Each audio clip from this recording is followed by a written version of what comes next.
the mostly weekly podcast from Rooter Hero Plumbing and Air. My name is David. I'm one of the hosts, and with me is Cat.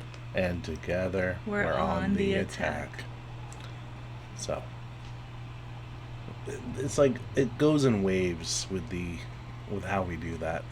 Sometimes it's really good, really in unison. Other times, not so much. But that's okay. Was this not so much? I don't know. I wasn't paying attention. Oh, okay.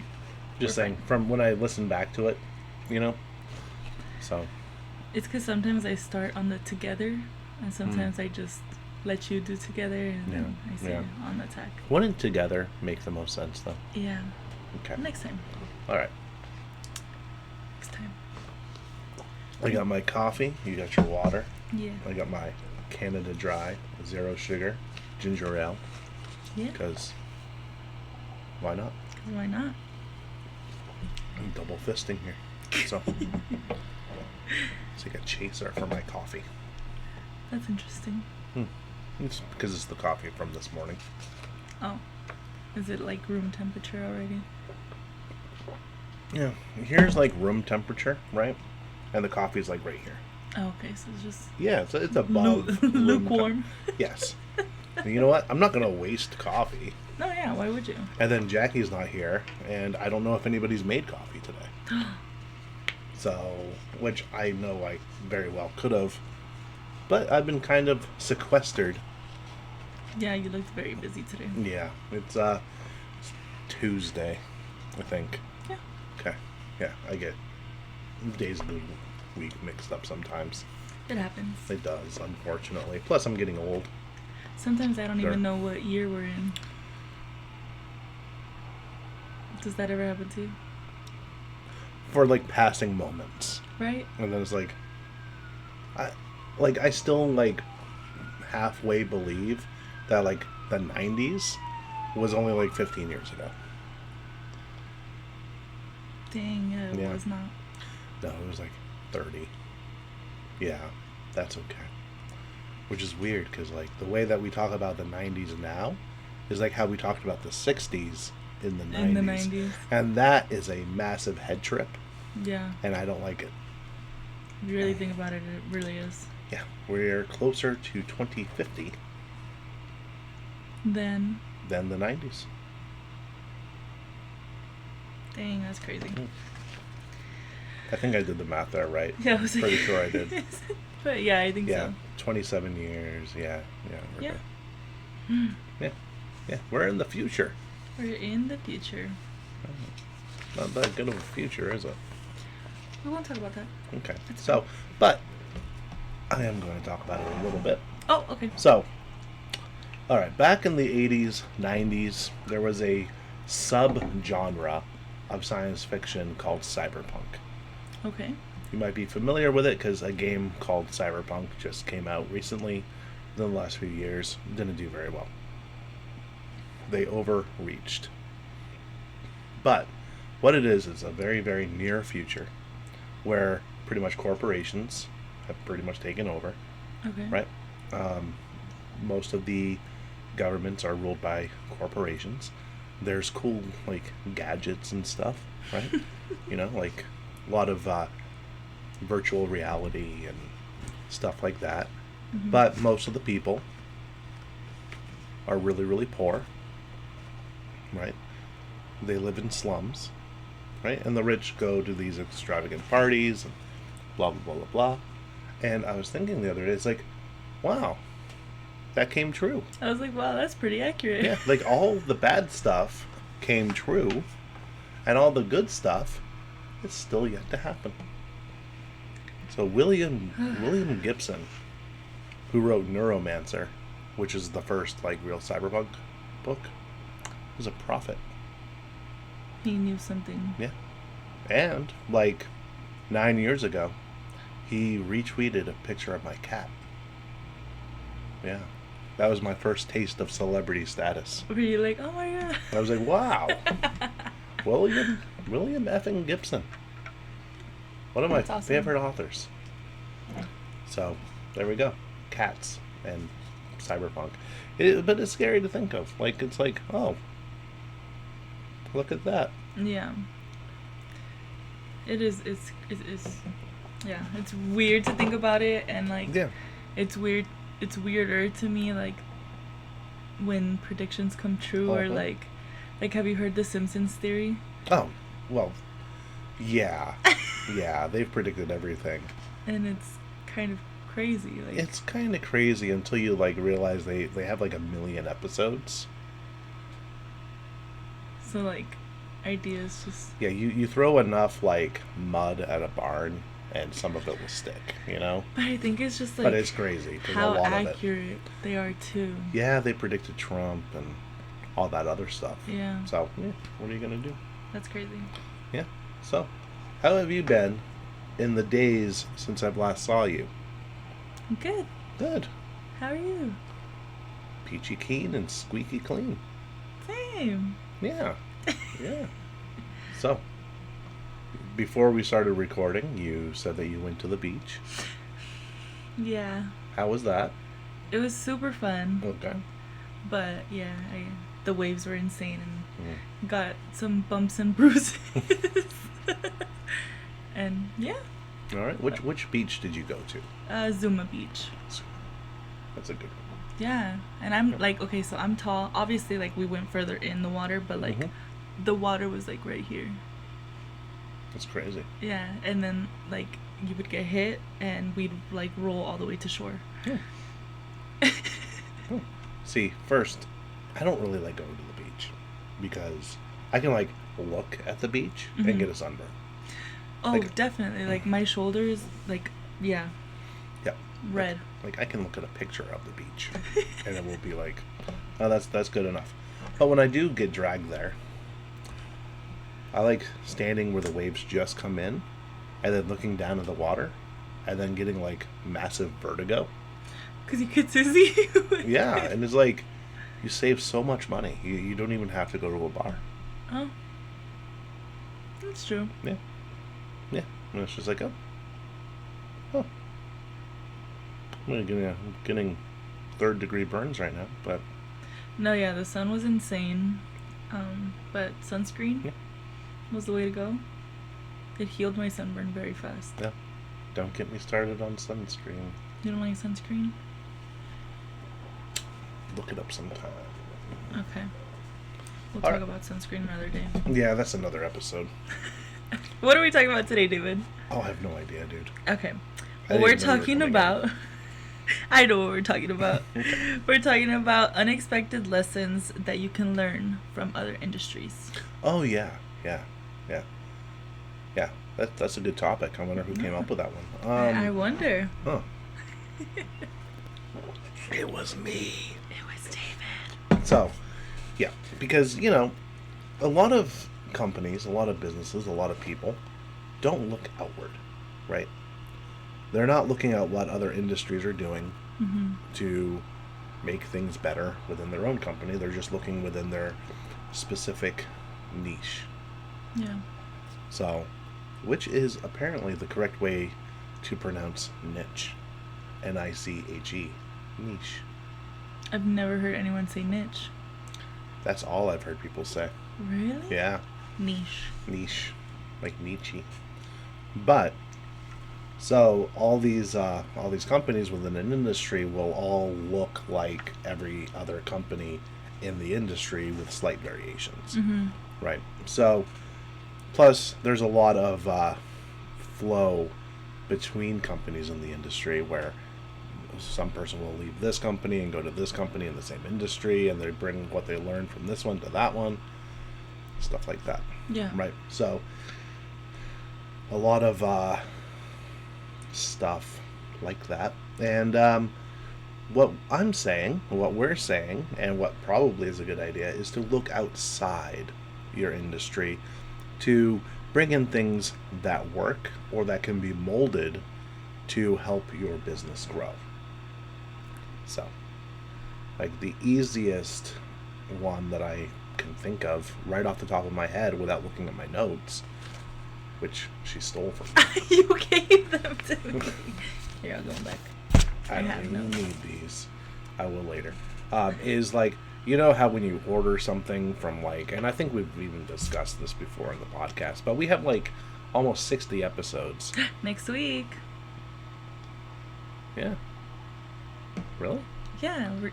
That's crazy. We have a special episode next week. Do you remember?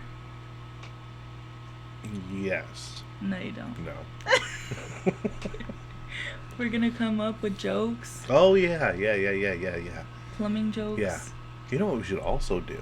What? You know those TikTok videos where it's like an AI voice talking, right? And underneath it is like someone like either like cooking something or someone playing Minecraft. Oh, yeah. Yeah. We should do something like that too. Okay. That's fine. I do that on my other podcast. Not Minecraft or anything, but you'll see. Okay. Because after this, I'm going to invite you on to an episode of Captivated CX. All right, let's do it. Because I haven't recorded one yet, and it's releases tomorrow. All right. And I don't want to do it tomorrow morning, so. We'll do it later. All right, but on HeroTalk. The backtrack. You know when you order food, right? Or even Amazon does it now.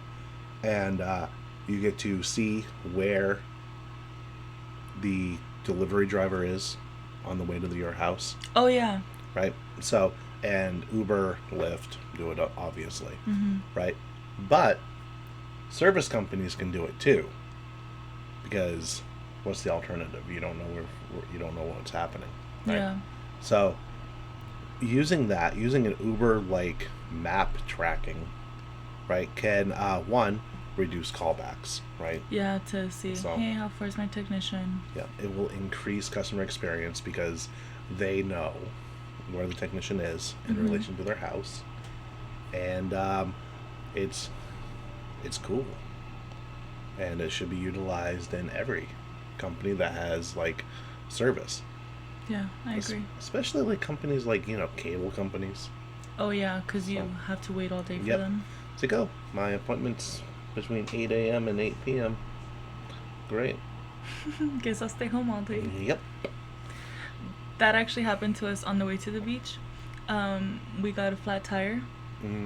And we had to call AAA because it wasn't just a flat tire. It was, like, severely, like... Yeah. No, they have that now, don't they? Yeah, so you can track how far they are, and it was pretty cool. It's a beautiful thing. Yeah. And we were going to call to see how much longer, but we used the tracking, so it does avoid callbacks. Yes, which frees up the phone lines for more customers. Exactly. Wow. So imagine not doing that. That would be crazy. So it would be insane not to do that. Yeah. Plus, it gives the customers the power, the empowerment of knowing exactly what's going on with their appointment. True. So I had a mechanic that sort of had that, right? Not with like a map or anything, but a progress checker. Oh, yeah, like Domino's Pizza. Yeah, only it never progressed past the first one. Oh. And a few days later, I got a call saying the car was done. And it was still on that little diagnosis thing. So I was like, well, you have it. But you gotta make it work. Yeah, maybe you should use it. Because I don't like having to call back for an update, because... And they didn't have a web chat or anything either, so... It was weird. I don't like that. Because I don't want to call people. That's weird. You don't like to call people? No. I don't even like answering the phone. That's true. It's like, just text me like a normal person. Literally since like the first day. Like I think when you interviewed me, you're like, please don't ever call unless it's an emergency. Just text me. I was like, oh, okay. Yep.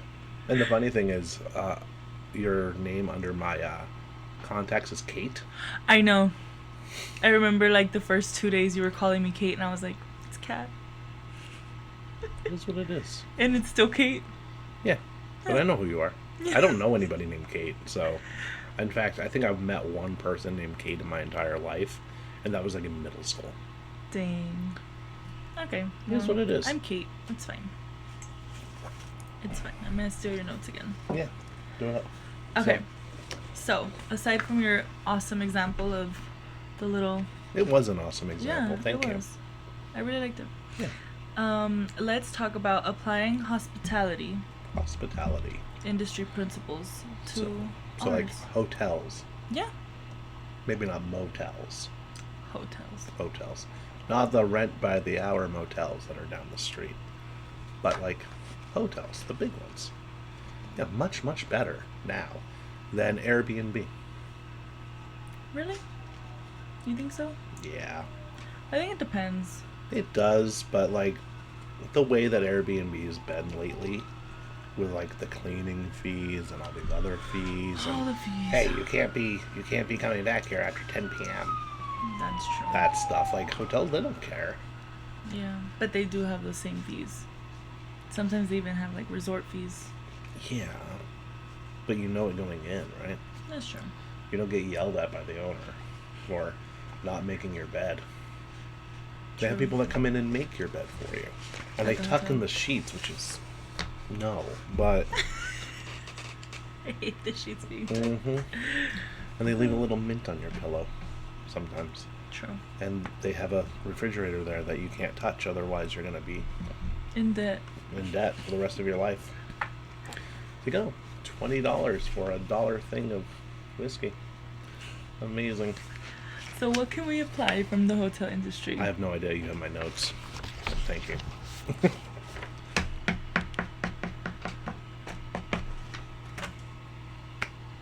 Okay.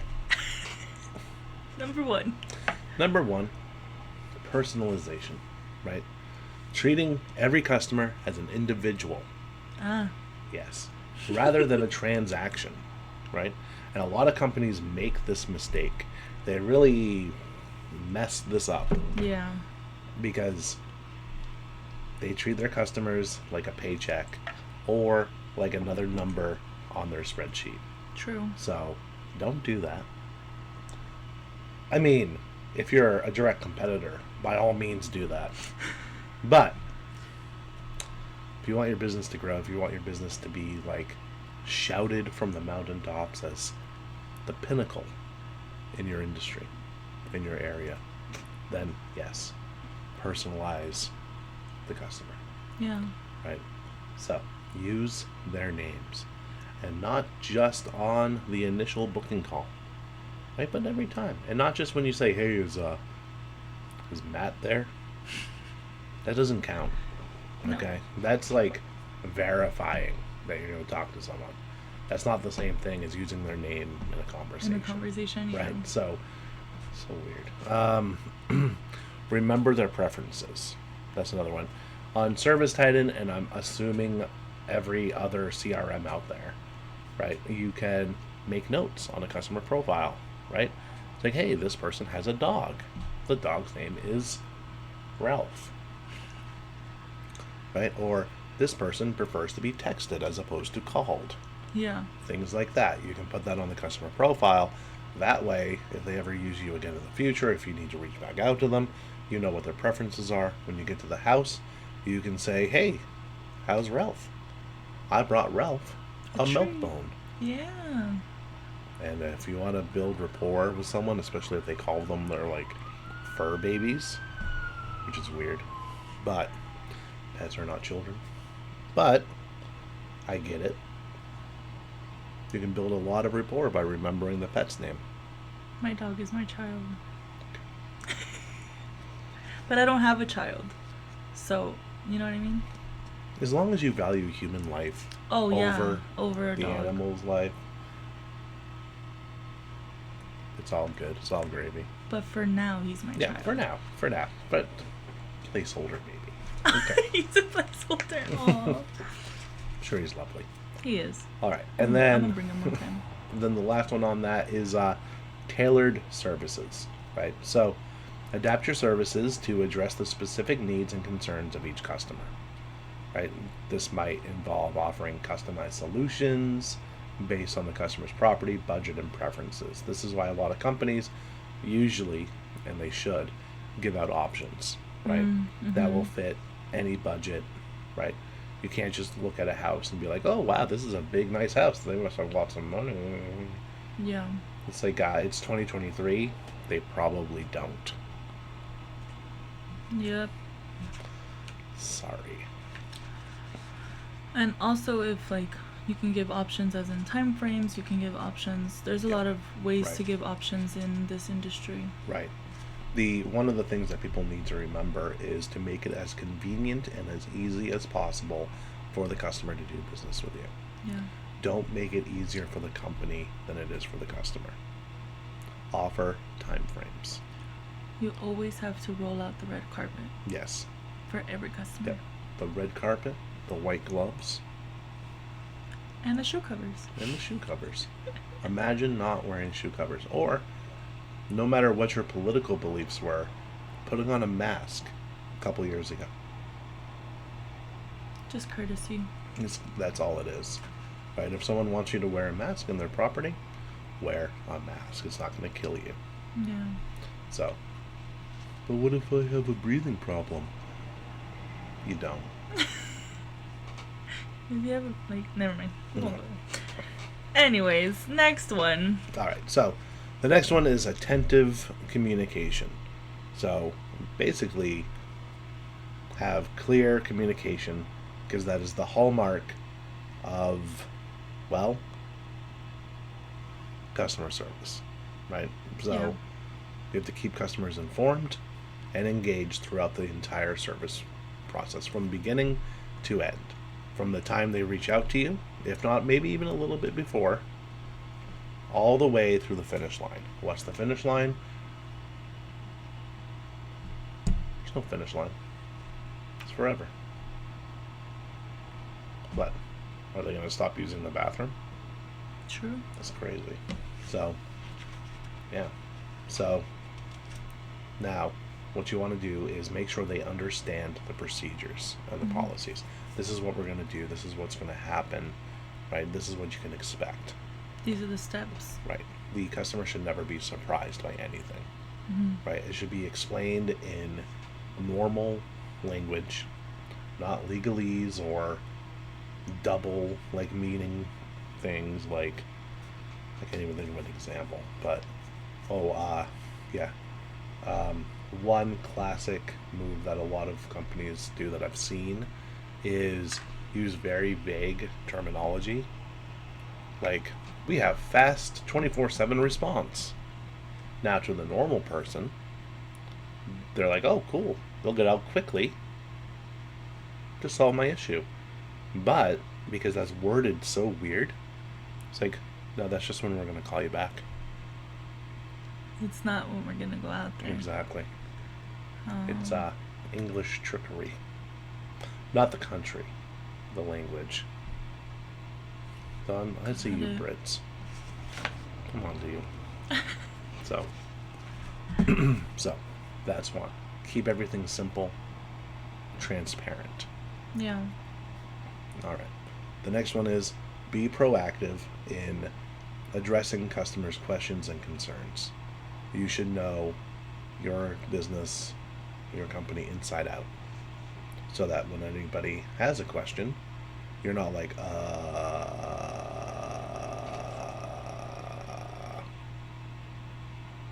don't know. Yeah.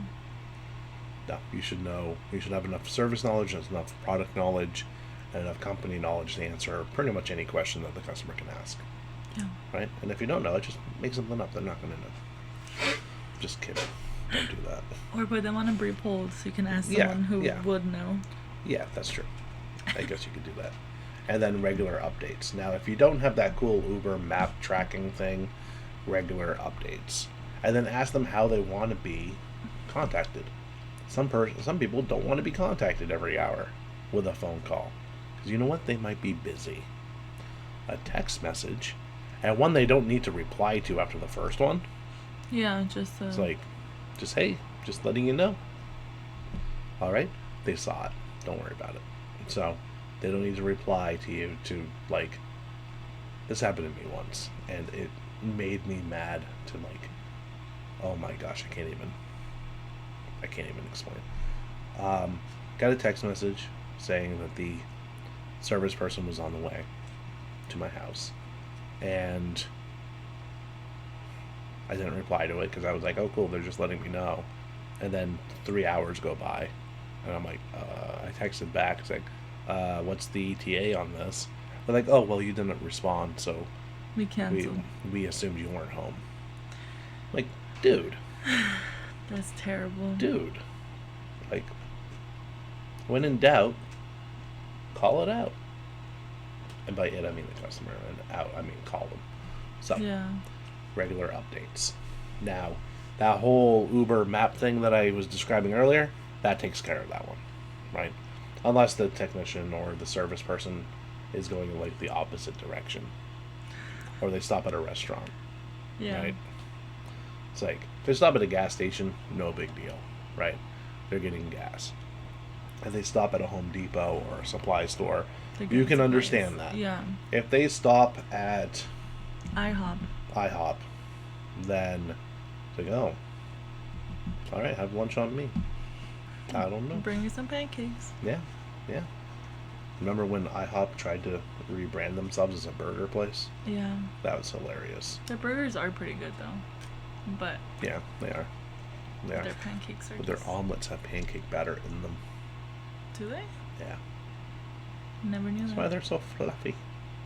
That's crazy. Yeah. I don't know what that does to it other than make it a pancake instead of an omelet, but I don't know. But pancakes also have eggs in them.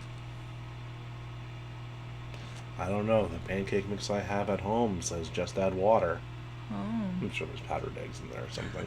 So, alright. And then the last one on that one is like comfort and ambiance, right?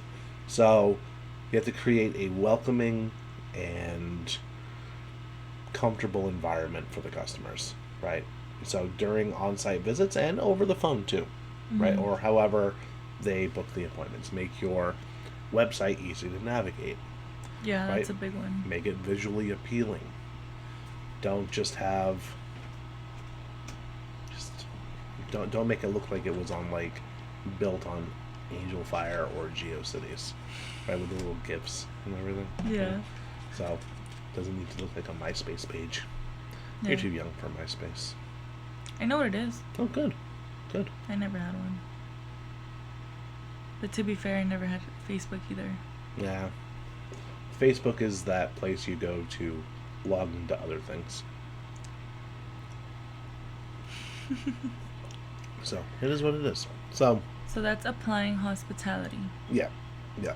So make sure your technicians look the part. Oh yeah, definitely. Like they're in uniform, they look nice and clean cut, clean. Maybe a little cologne as opposed to sweat or Well, obviously, when they start to work, that'll change. But yeah, as long obviously. as when they get there, they're Obviously. presentable. And then have them clean up after themselves. Don't leave a mess in the True. house. Leave it cleaner than when you got there, within reason. So Yeah, because then you're just making more work for the customer. exactly. It's like, oh, cool, my toilet drains, but oh, now I have to mop the floor. Yeah. Thanks, guys.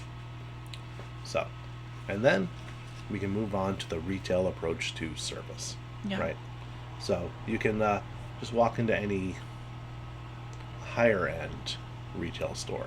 I'm not saying like Ross or Marshalls or anything like that where there's clothes all over the floor and all the shoes are mismatched and things like that. But I'm talking about like a Macy's, Nordstrom, upper end Target, Love Target. which those ones are called Target. Oh, the upper scale ones? Yeah. Target. Yeah, as opposed to Targetto, which are the ones that are all run down and gross and stuff like that. So, Or have you ever seen that video where the Target sign is flashing? So No. it goes to the Target. No? no, but I Oh my like it God. already. Oh my god, I have to show it to you. Okay. We have to Alright. put a clip of it. Can you do that? I don't edit. Okay. But I'll That's post it when I post this on LinkedIn and stuff. Okay. To the Target. So, yeah. I don't edit because mostly I'm really bad at it. Oh, that's okay. That's why all the banter and mess ups are in. So, That's fine. yeah. Yeah. Plus I use a free editing software. Which because it's free. It doesn't have all the bells and whistles, you know. That's okay. I know. I'm just explaining it. So, visual presentation. Whenever you walk into like a Nordstrom's or a Macy's, you can be fairly certain that it's going to be clean. Yeah. And that it's going to be, you know, presentable. The end caps and the displays are all nice and nice. So, and you can do the same thing with your service company. Like, most of this is going to be online because most service companies don't have a place where people can walk in, Mm-hmm. right? But even if you go to like Nordstrom.com or anything like that, it's a nice layout, Yeah, right? true. So you can have online visuals, things like that. You can have printouts and handouts for the customer when you get to the site. Right here, this is what this looks like, blah, blah, blah, blah, blah, right? I think also a good thing to get from Retail Approach that I don't see there is actually having enough staff, Mm-hmm. because the stores that are clean is because there's Yeah. like constant people there cleaning it. There's enough people in the background, Yeah. right? So that is a big one. A lot of companies tend to want to cut costs by cutting staff. Yeah. And that's usually for efficiency, right? But the thing is, you can't really sacrifice effectiveness for efficiency. It doesn't work. Yeah. There has to be a balance, and the go-to is to cut the back-end staff, right, to balance the budget, as opposed to raising your prices a little bit, right, or to maybe do some other cost-cutting measures. Yeah. So, you know, maybe instead of cutting the back-end staff and making it worse for your customers, maybe you don't need a new boat. I don't know. I don't know. I mean, come on. Yeah, but that's what I would think is like Mhm. having more employees, because obviously, like, how are you gonna fill the time slots if there's no technicians? Exactly. Or the calls go unanswered because there's no one there to answer the calls. Exactly. There's no one there to dispatch it out because, or, you know, system fails and there's nobody on IT, right? Or there's no one there to balance the books or run payroll, right? Cutting staff should be like the absolute last resort for companies. Yeah. Now, as we saw in like tech recently, a lot of companies overhired, and then when the capital ran out, well, they had to lay people off. Layoffs. And now some did it better than others, but it is what it is. But it should be the absolute last resort, and that's like if your business won't survive with those people on payroll, like if those people are still there, like, because I get it, sometimes stuff happens, Mm-hmm. right? But it should be the absolute last resort. And I'm going to go off on a little tangent here, right? Because I think this is important. And maybe this is more for another podcast, but I'm just going to get it out. A lot of people will say, you know, it's the business owner that takes all the risks, right? That's why they're paid this much and they run the company and they took all this risk to build their company. Okay. Everybody who works for the company is also taking a risk, putting their livelihoods in the hands of the business owner. True. So when they do that and they're actually engaged, and, you know, I don't like saying they're like a family or anything because that's pretty cringe, but like a sports team, Yeah. right? Which is a better analogy than family, because you don't cut, most families don't cut the critically underperforming people. They just kind of drag them along, and if you do that as a business, you're going to go under, right? So yeah, sports team. Sports team. So you can make trades, you can make cuts, it's fine with the underperforming. But here's the thing: everybody in the company is taking a risk. They're taking a risk on you, and if you don't have their best interests at heart, that's where I'm going to stop the tangent. because that could go on for an hour. So, but that'll be another episode. Yeah. So, but okay. So the next section is like tech innovations from unlikely places. Okay. So there's this thing called the Internet of Things. It's a stupid name, but it's been around forever. So you can consider integrating it and devices that are on the Internet of Things to remotely monitor HVAC systems in real time. Okay. Right? So if the thermostat needs batteries, or the filter needs to be changed, or there's a lack of efficiency from the HVAC unit, you can get a ping to your system, and you can call the customer up and be like, hey, you want us to come out and look at this thing for you? You know? That's crazy. So it would be like a smart HVAC unit. Yeah.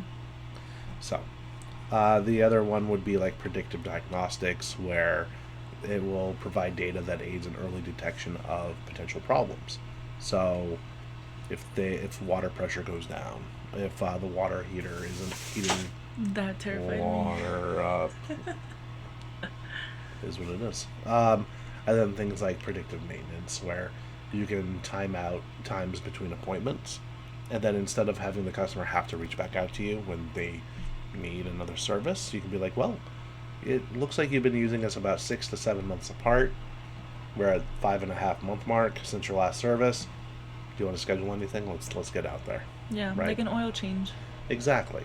The thing is, this would need to be like a paradigm shift, especially for the customer base, because most people don't think about their plumbing or even their HVAC system until it doesn't work. True. So that's very something. true. So, but that'll increase the customer's experience, because proactivity is amazing when it comes to that. And then my last one that I came up with was from entertainment and storytelling.